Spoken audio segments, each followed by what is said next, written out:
What's up, you guys? Today we're talking about an issue that's really significant at the moment. The reason why is because you're seeing it every time you go to the gas station. You're seeing it every time your car's on E. These ridiculous gas prices. And I know it's leaving a lot of people upset. I know even I'm upset because it's getting real close to my GPA. It's already at $3. You get almost another dollar in there and we in trouble, man. And listen, I don't care if it's my mother, my father, my girlfriend. They're going to give me gas money if I'm taking them somewhere.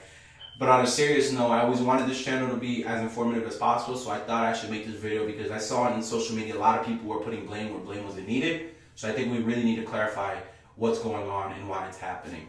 So before I begin even discussing this issue, I need to emphasize that gas prices are usually really high during this period. And in fact, the International Energy Agency reported that gas prices were going to be close to $2.74 on a national average. However, we're seeing that gas prices have reached $3 on a national average, and that's nearly 40 cents higher than what gas prices usually are during this period. Now we're going to get to why that's happening in a moment, but let's first go into why gas prices are usually really high during this period. The first reason is really understandable: demand.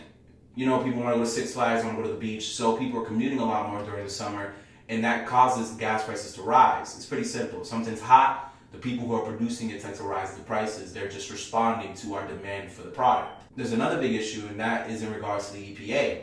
Now, the Environmental Protection Agency actually has a regulation designed to reduce emissions of gas and all these different things. It's a pretty complicated protocol, but basically they have this system that's designed to refine and deal with atmospheric ozone, and it's basically a blending. There's a blending of gasoline in the refineries, and it's basically designed to help the environment. There's a winter blend and then a summer blend.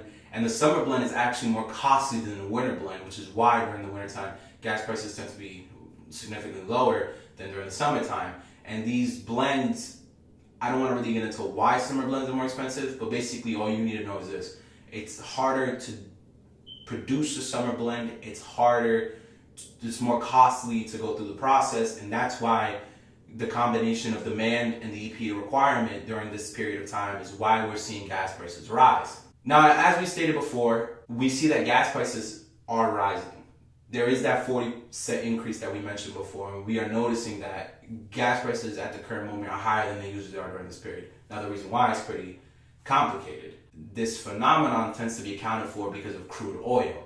Now, crude oil is becoming more costly. Crude oil is so significant because it's used to refine gasoline. It's one of the main components.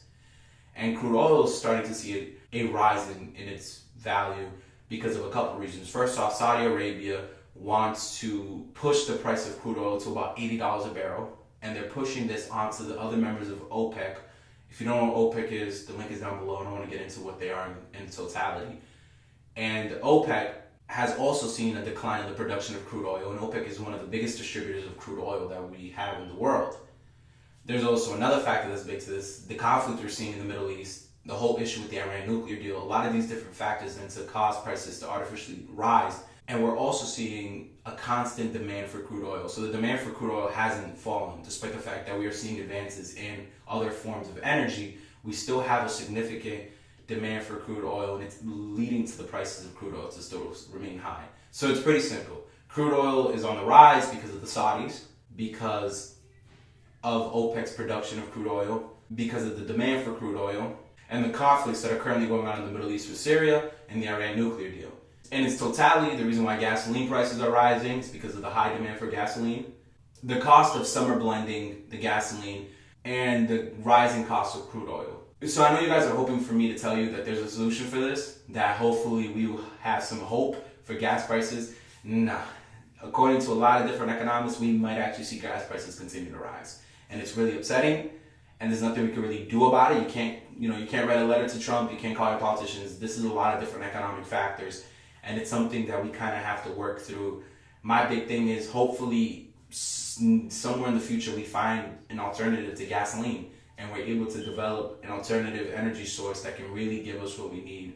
Because as of now, gas prices are looking rough, and I don't think that alternative energy source is coming anytime soon. So just buckle up, guys, and make sure to ask for that gas money. My name is Noah Frias, and this is The Sit Down.